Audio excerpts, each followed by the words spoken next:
dia, sou o Fábio aqui do GBCS, e eu queria só que o Zé comentasse um pouco, que chamou a atenção na sua fala, quando disse que a competitividade da nossa pecuária está ligada à baixa produtividade, né? Isso me soou contraintuitivo, né? Eu queria comentar um pouquinho como alterar esse incentivo para...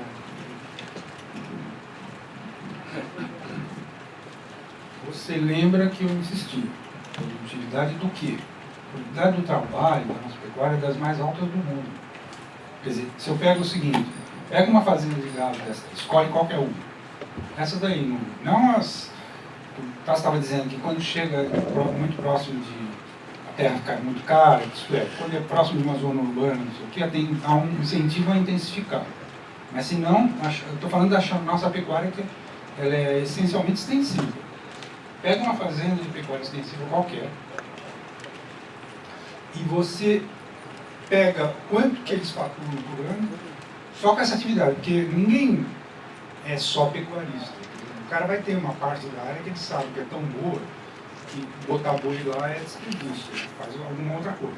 Mas pega só a área, isola só a parte da pecuária e vê quanto que isso fatura. Isto é, basta aí saber do frigorífico. Normalmente são informações sigilosas porque a sonegação é direta nesse setor. Então, é bem difícil de conseguir isso. Mas, se você conseguir saber qual é o faturamento anual da pecuária, do setor pecuário daquela fazenda, isso aqui, e depois você calcula isso em termos de quantos empregados tiveram, quantas pessoas trabalharam nisso. Dá uma coisa gigantesca, que nem... Deve dar... a produtividade do trabalho umas 3 vezes a da Braskem. Entendeu? Agora, o que quando todo mundo fala, não, mas se a produtividade, isso aqui, as pessoas estão pensando na produtividade da terra, que é baixíssima. Mas é justamente por isso, porque os outros países com os quais a gente compete, a terra é tão cara que essa pecuária extensiva não poderia nem existir. Mas como os salários são baixos, e além do que você emprega pouco, e a terra é barata, quem é o louco que vai falar vamos intensificar? Porque intensificar normalmente significa ter mais trabalho. Tanto é, por exemplo, que existem várias propostas de pecuária sustentável. Uma pecuária sustentável, ela dificilmente será extensiva. Porque mesmo que você mantenha ainda menos de um boi por hectare, porque para ser sustentável vai envolver uma série de outras atividades que não tem na pecuária tradicional, em que isso envolve ter mais gente. E quando é agricultura nem se fala. Deu para ficar mais claro? Mais alguma pergunta? Wilson Nobre?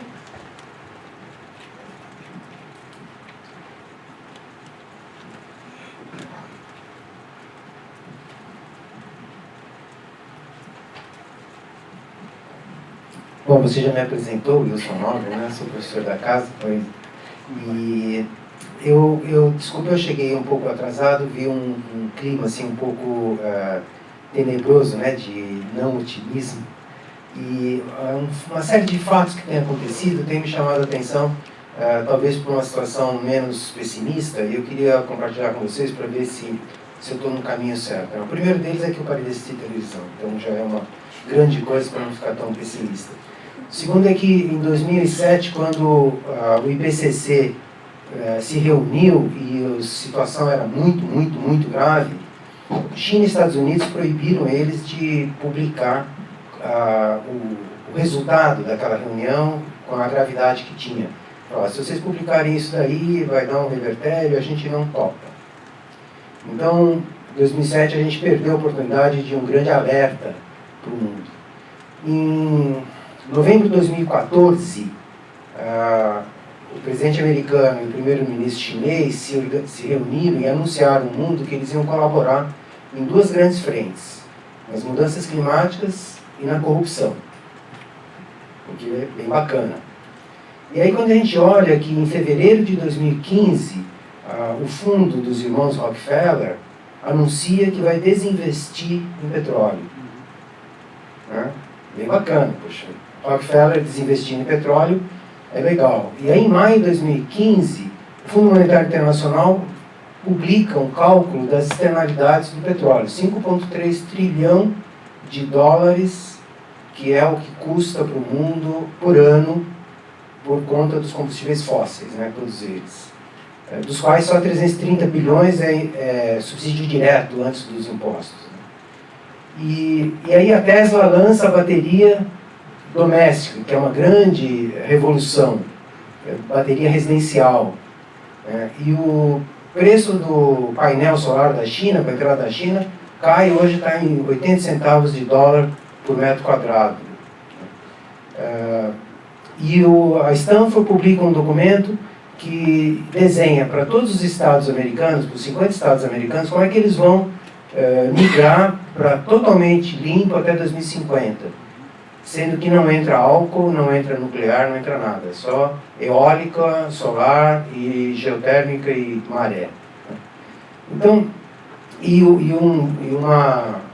uma empresa como a Tesla, que fabrica automóveis com um único carro, uma única linha, uma única fábrica, tem valor de mercado hoje maior do que a Fiat, que está há 100 anos fazendo carro, e que opera em 140 países, etc, etc.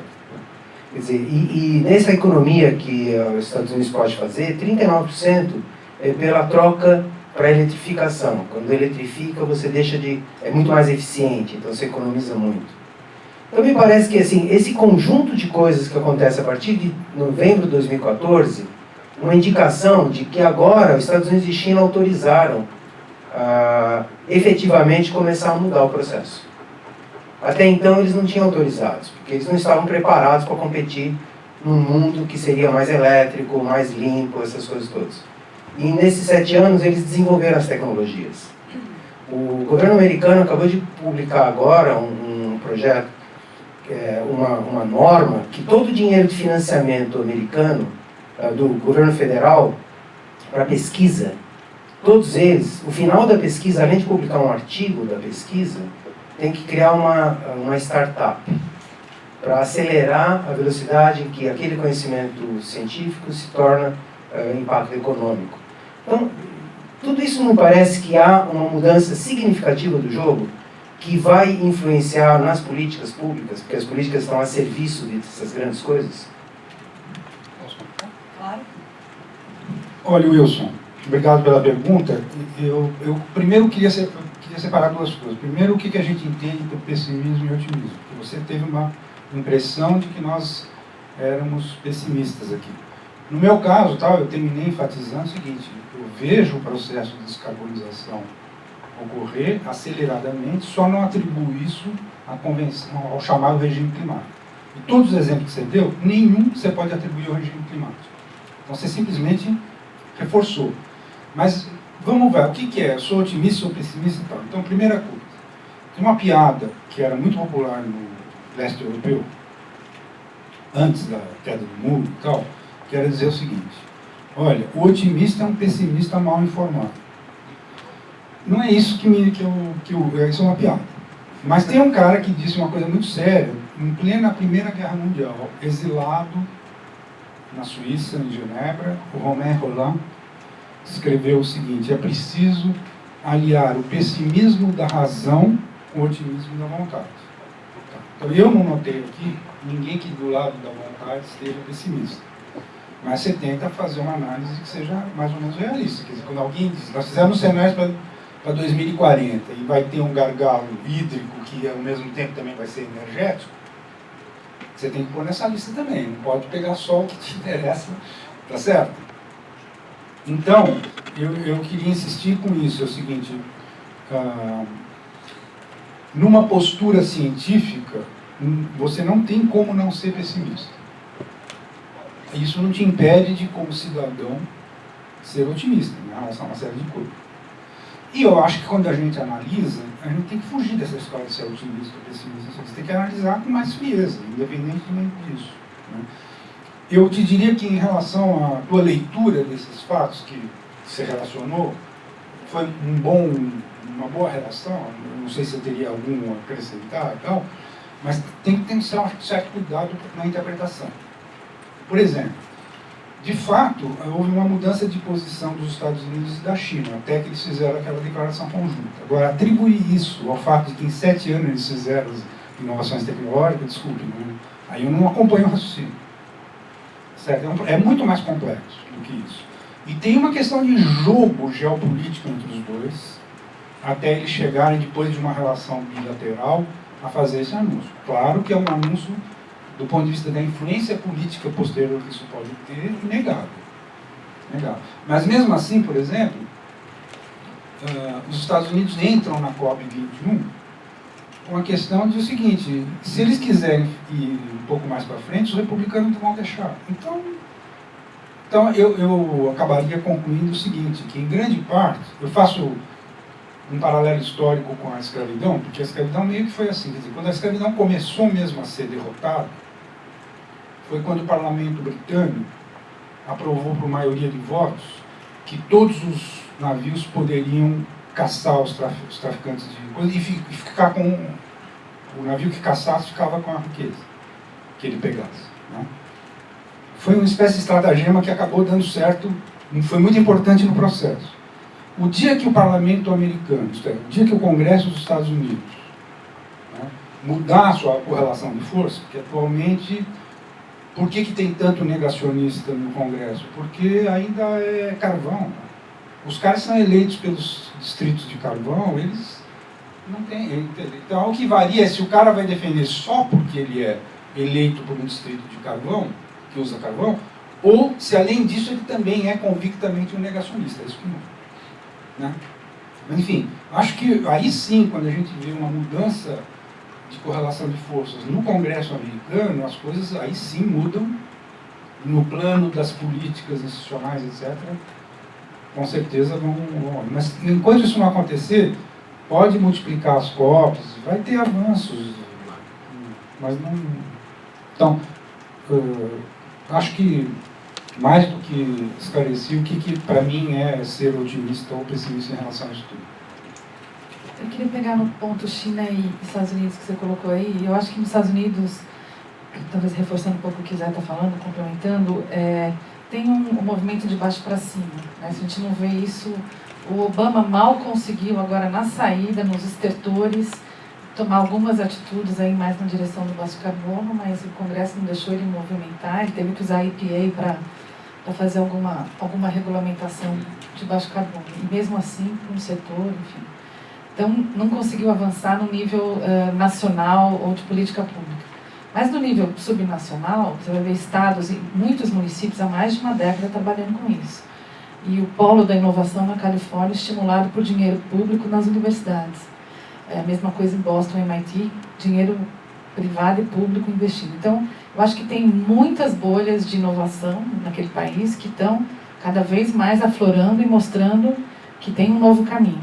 Diferente da China, que vem top-down, vem braço duro do governo, investindo, direcionando, por uma oportunidade de mercado, eu concordo com você, eu acho que agora é usar o alto carbono para financiar a liderança da China numa economia de baixo carbono, com os painéis solares e outras tecnologias, mas também a questão da poluição nas grandes cidades. Então, ficou de tal forma insustentável que a legislação, que agora é comandada e tem vamos dizer, um controle muito forte dentro das cidades mais poluídas, vai contribuir para a redução das emissões da China.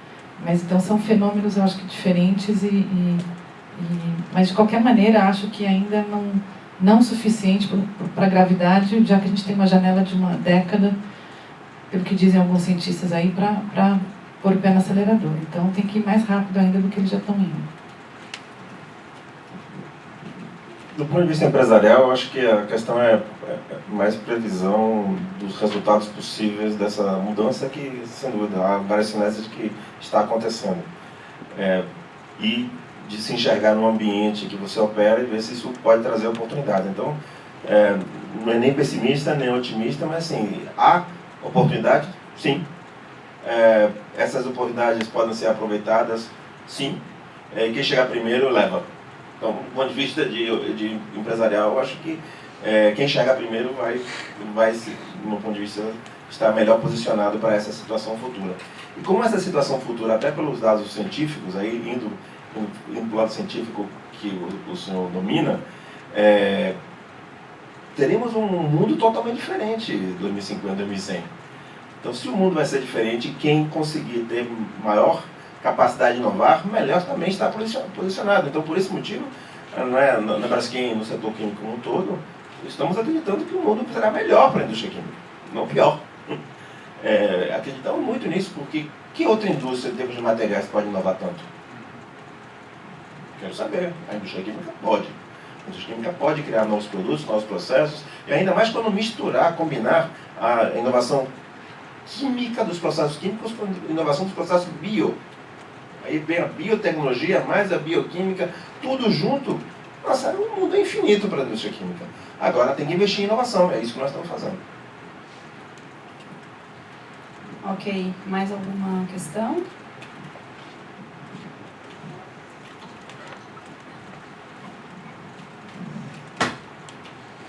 Oi, meu nome é Vera Nunaca, eu sou da iniciativa privada, sou de uma pequena empresa, tentando desenvolver projetos nessa área de sustentabilidade.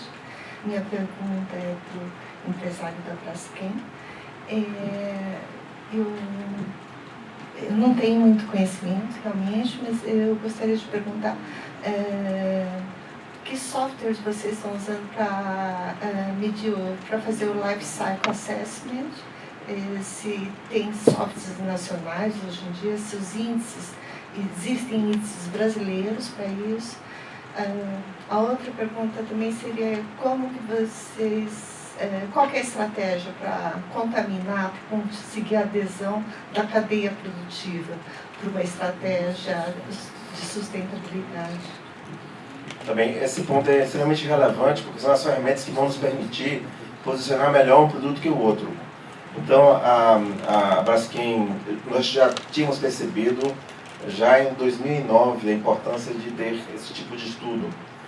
Criei na minha equipe uma área para isso, para ajudar, né, nossos diversos empresários a fazer estudos que permitam avaliar o ciclo de vida dos produtos e ver qual produto é melhor do que o outro. Com essa equipe, a Braskem foi a primeira indústria, talvez, no mundo a fazer publicação do seu carbon footprint de produtos nos jornais. Nós publicamos nos jornais. Ó, é assim que, porque queremos incentivar que outros setores também fizessem o mesmo. Em 2015, 13, criamos com algumas outras, com 8 outras empresas, uma rede empresarial para o ciclo de vida. Entendendo que o governo já tinha dado seus passos iniciais, mas estava ainda patinando, que precisava do apoio empresarial. E essa rede hoje já tem mais de 20 empresas. Não é que tenhamos escolhido que software utilizar, mas a Braskem usa um, o Sistema Pro, mas existem outros. Nessa rede eu posso me colocar em contato com a pessoa da minha equipe que cuida dessa rede, porque os apoios são super bem-vindos para esse assunto. Os índices brasileiros estarão sendo depositados, o EBICT já tem um banco de dados, um sistema que ocupará um banco de dados, que hospedará um banco de dados. Os primeiros 10 datasets vão ser inseridos esse ano. Ou seja, a coisa demora um pouquinho, mas está andando. Devagarinho, mas está. Alguém mais?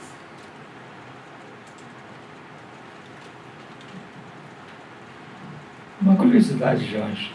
Eu queria saber, vocês estão bem adiantados em relação ao mercado como um todo. O seu nome qual é? Desculpa. Desculpe. Meu nome é Shinji, Universidade da Água. Como é que é feito o processo de retenção de talentos dentro da Braskem? Como é que vocês conseguem segurar o pessoal? Excelente pergunta. Talentos talvez seja o primordial de qualquer organização, não é? Tem várias formas, né? Mas uma delas é que nós buscamos já na seleção encontrar pessoas que tenham comunhão de propósito, de valores com os da Braskem. Então aí você já começa bem, né? Então, nesse caso, uma pessoa que pensa mais ou menos parecido com você. Na sequência, deixamos claro que a forma de desenvolvimento individual é meritocrática. Ou seja, temos ferramentas que demonstram claramente que cada um tem que ter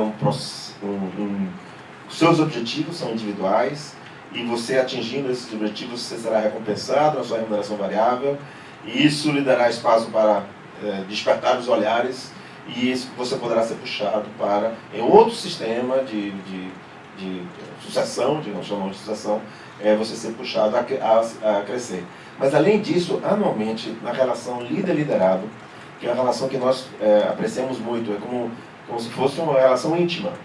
A pessoa só se desenvolve adequadamente se ele escolher adequadamente seu líder. É assim que nós pensamos mais ou menos. Porque a pessoa pode... nós acreditamos tanto na sua capacidade de desenvolvimento que ela pode entrar em uma área e acabar em outra.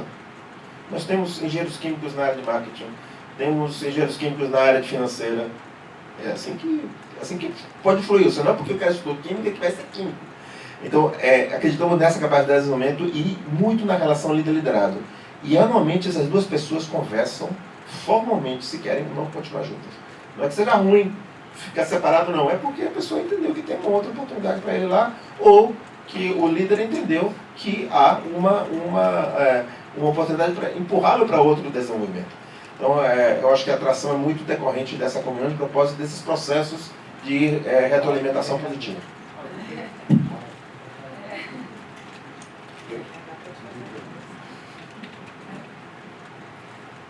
Mais alguém? O Zé, ele gostaria de complementar umas questões do segundo bloco?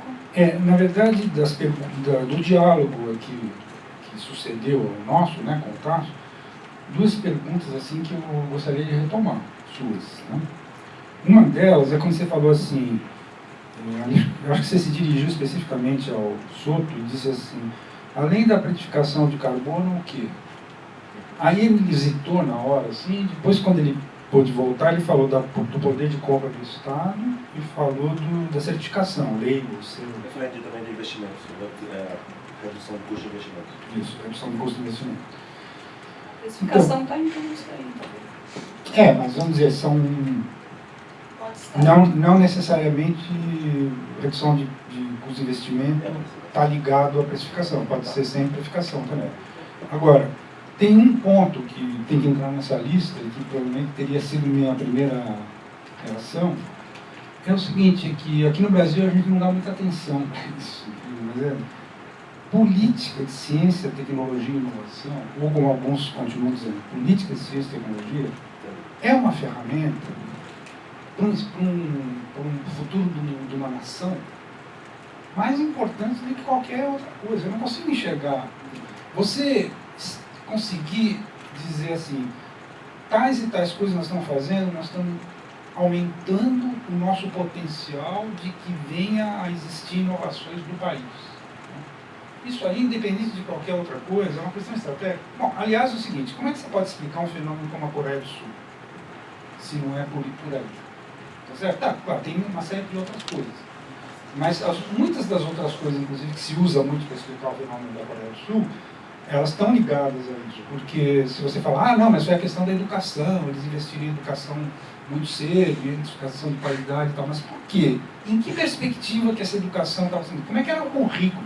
Pô, nós chegamos em 2015, nós estamos discutindo aí uma tal de base curricular nacional, que é bem-vinda e tal, mas que tem, por exemplo, desenvolvimento sustentável não aparece na base. Isso, de certa forma, me faz, inclusive, ligar com uma outra pergunta que acho que essa você fez mais para a Raquel. Também foi dessas difíceis de responder. Mas, assim, quando você falou assim, olha, como é que está essa questão do amadurecimento, da sustentabilidade do Brasil? Aí você até contou. Quando eu comecei a fazer a revista, como é que eu vou pensar, como é que estava vendo agora e tal. E aí eu tenho, justamente aí, nesse ponto que eu queria até dar um depoimento aqui, que eu lido com esse assunto também há tanto tempo. Né? Quando eu decidi montar esse grupo para fazer esse site, essa plataforma online que eu falei agora há pouco, Sustentáculos? Sustentáculos Pro BR, quando a gente começou a fazer isso, eu fiz um grupinho, a minha ideia foi me informar sobre o que estava rolando no ensino médio. Aliás, eu queria esclarecer que muita gente não pensa, do jeito que eu falei, além de ser experimental, por enquanto, quer dizer, nós não estamos ainda divulgando. Nós estamos pedindo para algumas pessoas comentarem e tal, e depois eu vou fazer uma divulgação massiva, provavelmente mais próximo do começo do ano letivo. Né? Mas aí a gente falou, não, precisamos, antes disso, ter o máximo possível de contato com os professores. O que está acontecendo? Eles contaram a realidade das escolas. E aí, para mim, foi uma coisa chocante perceber que, contrariamente ao que acontece nesses círculos aqui, que houve depoimentos de professores dizendo que o aluno chega nessa idade da adolescência, que entra no ensino médio e tal, muitas vezes com uma opinião muito negativa desse assunto. Por exemplo, vou citar uma frase de uma professora em um desses tipo entrevistas coletivas que a gente fez com eles. Tem aluno que diz para mim assim: ouço falar em sustentabilidade e fico com ânsia de vômito. Bom, aí a gente ficou tão impactado, tão chocado, porque é o seguinte, uma coisa é você falar assim, isso não está sendo tratado, abordado direito nas escolas. Outra coisa é você achar que já existe uma predisposição contra. Isso é... Aí eu fui atrás de descobrir, e por incrível que pareça, é uma espécie de subproduto de um problema da nossa educação ambiental. Porque a educação ambiental, que é dada desde o começo do ensino básico, o Brasil, em princípio, tem uma ótima experiência. Nós somos pioneiros, existe uma rede de professores que lidam com esse assunto que é extremamente entusiasmada e faz um monte de coisa e tal. Quer dizer, acho que numa comparação internacional, provavelmente a gente ficaria muito bem colocado. Só que, por incrível que pareça, predomina entre uma visão contra o desenvolvimento. Eles não admitem sequer usar a expressão desenvolvimento. Não. Desenvolvimento sozinho, desenvolvimento sustentável, para eles é pavor. Assim, eles acham uma coisa horrorosa. Isso agora eu já... Porque aí eu comecei a pesquisar e tal, e descobri um monte de gente que pensa assim. E que eu... Foi uma das coisas... Como? Não, essa predisposição contra vem disso. Então é o seguinte, deixa eu resumir essa. O que passa para muitos jovens, quando o pessoal trata de educação ambiental, sustentabilidade, que eles usam de propósito sustentabilidade sem a palavra desenvolvimento de propósito. Porque eles concordam comigo, por exemplo, que a sustentabilidade virou um valor. É isso que eles... Mas os alunos ficam com uma espécie de excesso de empurrar a responsabilidade para eles, de complexo de culpa, de não sei o quê, e é um discurso anticonsumista. Então, o que eu quero dizer é o seguinte, infelizmente, muitos dos nossos educadores ambientais passam para os jovens a ideia do seguinte, você está errado em fazer isso, fazer aquilo, porque isso é consumismo, não sei o quê. Quer dizer, uma discussão que já é muito difícil se você fizer para o conjunto da sociedade, porque o que é uma sociedade anticonsumista? Nós não conhecemos ainda. Né? Então, embora seja muito importante, eu estava conversando com o Souto, ele lembrou do trabalho do Acatu, só que dependendo da maneira como você faz, passa para as pessoas, eu vou resumir agora para encerrar. Muitos jovens, eu não sei quantos são, teria que fazer uma pesquisa, mas muitos jovens identificam sustentabilidade com anticonsumismo. E um adolescente, para ele enfiar na cabeça que ele tem que ser anticonsumista, você está querendo o quê? Virar roda? Pode comprar o iPhone. Né? Não pode comprar o iPhone. Enfim, foi isso que me deu mais uma espécie de senso de responsabilidade do que a gente estava fazendo e tal. E a minha ideia não é resolver esse problema, porque não tem como resolver, mas pelo menos armar os professores, as equipes pedagógicas do ensino médio, quando for possível, para que o assunto pelo menos entre. Porque nessa fase do ensino médio, não é mais educação ambiental. Aí tem que discutir educação para o desenvolvimento sustentável, que é a bandeira da Unesco, que o Brasil rejeita. O Brasil, eu quero dizer, é essa turma. Então, a educação para o desenvolvimento sustentável é uma coisa, como alguém estava dizendo agora no intervalo, complexa pelo simples fato de ser interdisciplinar. Então, mas eu tenho mais esperança de que o ensino do desenvolvimento sustentável funcione no ensino médio do que na universidade, por incrível que pareça.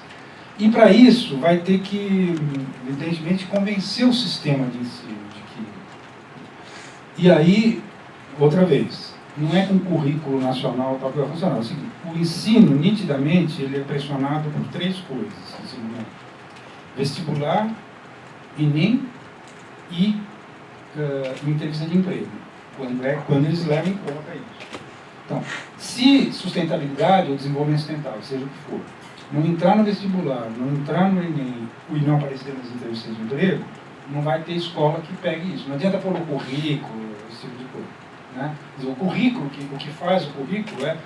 Esses dias mesmo tinha uma entrevista de alguém respondendo esse negócio da base curricular, e o cara dizia, era de uma escola. Ele dizia, não, para nós o currículo é o que cai na FUVEST. Entendeu? Ele não quer saber se tem currículo do MEC, não sei o que. O que cai na FUVEST é o nosso currículo. Então, eu acho que, vamos dizer, uma das maneiras de aquilatar a questão que estava por trás da tua pergunta, assim, muito séria, é a seguinte. Nós estamos numa fase em que há problema sério do lado educacional, que é uma das frentes fundamentais para que uma cultura da sustentabilidade, uma compreensão do desenvolvimento sustentável deve existir, isso sequer chega ao corpo docente, porque também não adianta querer, por mais que o professor individualmente ele seja ligado a esse assunto, não sei o quê, não pode ser esforço individual dele, ele ir tratar. E teve depoimentos, eu vou dar mais um só, mas um depoimento que me chocou muito, foi essa questão da água, justamente. Essa era uma professora que dava aula numa escola pública de ultra-periferia, um lugar desses que a gente não... São Paulo, mas assim, desses que você não consegue nem imaginar. E ela é que pressionou a direção da escola para dizer que devia ter alguma atividade em relação à crise da água, afinal de contas, tal. Foi naquele período pior, inclusive, que agora já até... a pessoa não está lá armada.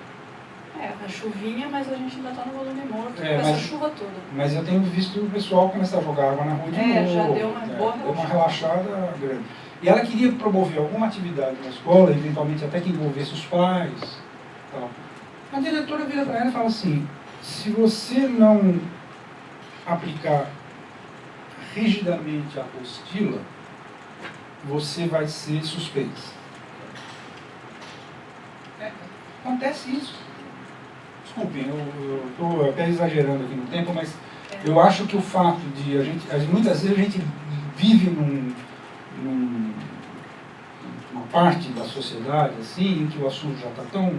Então você diz assim, quando eu comecei, parecia uma coisa, como é que você falou? Parecia uma pauta... Furo de reportagem. Furo de reportagem e tal. Agora já estou achando... Olha, eu acho que continua sendo furo de reportagem. Ainda é ilusão imaginar que virou, como é que você depois falou? Virou um lugar comum. Business as usual. Um business as usual. Infelizmente, eu acho que não. Eu me dei conta de que tem muita num certo meio intelectual, que vai da GV até o INSPE, passando pela RUS, pode ser. Mas... muito legal. Deixa eu só avisar, a Raquel vai falar, e como o Jorge tem que sair meio-dia, eu acho que a gente, depois da fala dela, a gente já poderia encerrar, né? Você também tem que sair embora. Rapidamente, a provocação do Zé me fez lembrar de discussões que a gente tinha, Zé, lá na ciência ambiental. Eu fiz mestrado lá, Zé Eli, na USP. E acho que essa questão da multidisciplinaridade, ela está presente cada vez mais para quem está na nossa área, fortemente.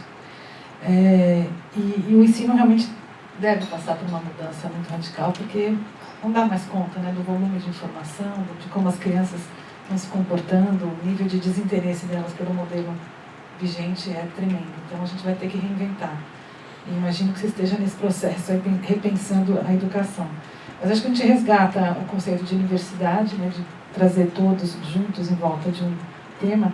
Eu acho que de desafios, né, esse desafio da lama é um exemplo que a gente está vivendo aqui, que só uma equipe multidisciplinar teria dado conta de evitar o problema, e uma outra equipe multidisciplinar agora para resolver o problema. Então a multidisciplinaridade intra, tem vários conceitos aí que se complementam, ela é fundamental. E eu acho que no local de trabalho, pensando no exemplo que você está falando da Braskem, achei muito inovador esse conceito, que o que importa é o talento, a vontade e a energia que a pessoa coloca naquele trabalho dela. E mais essa abertura que quem está no comando, os líderes, tem que ter para poder criar equipes de uma forma muito flexível. para poder dar conta desses desafios. Isso tem que acontecer em todas as instâncias e a começar das escolas. E reinventar o sistema de ensino é difícil, porque a gente vai ter que mudar completamente o paradigma, a gente é treinado em algumas caixinhas, e acho que a gente só vai assistir isso daqui 2, 3 décadas. Então é um processo que a gente está no meio dele, fica aflito que ele vai demorar para acontecer, mas ele inevitavelmente tem que se colocar, porque e já está acontecendo em alguns lugares do mundo. Mais uma vez, eu acho que a gente tem que pôr um pé no acelerador nesses processos, para poder realmente avançar mais rápido. Porque formar novas gerações com esse olhar multidisciplinar vai fazer com que a gente evite que o caos que a gente chegou hoje no planeta se acerbe ou se repita, não sei. Eu queria agradecer a Amália pela oportunidade de estar com vocês e, bom, na linha do que vocês dois colocaram, eu acho que chegou o momento de buscarmos fazer coletivamente algumas coisas. Então esse é um exemplo de fazer algo coletivo, esse tipo de discussão, assim, você me convidou por esse motivo, eu estou aqui. Mas há oportunidades outras, como na rede ACV, no Pacto Global, no GVSS. Então eu acho que busquem identificar em que coletividade vocês se encaixam, porque aí vocês encontram ajuda a vocês desabrocharem as respectivas vontades, né? Porque tem muito espaço, nossa, muito espaço. Temos muito o que fazer, né? Então vamos fazer juntos. Obrigado. Gente, muito obrigada. Queria só dizer assim que vocês acho que tem um privilégio de estar na frente de ótimas pessoas, com ótimas cabeças, ótimas ideias e um público pequeno e seleto que pôde passar essa manhã, que eu acho que foi muito proveitosa. E nós sabíamos que foi ela que convidou.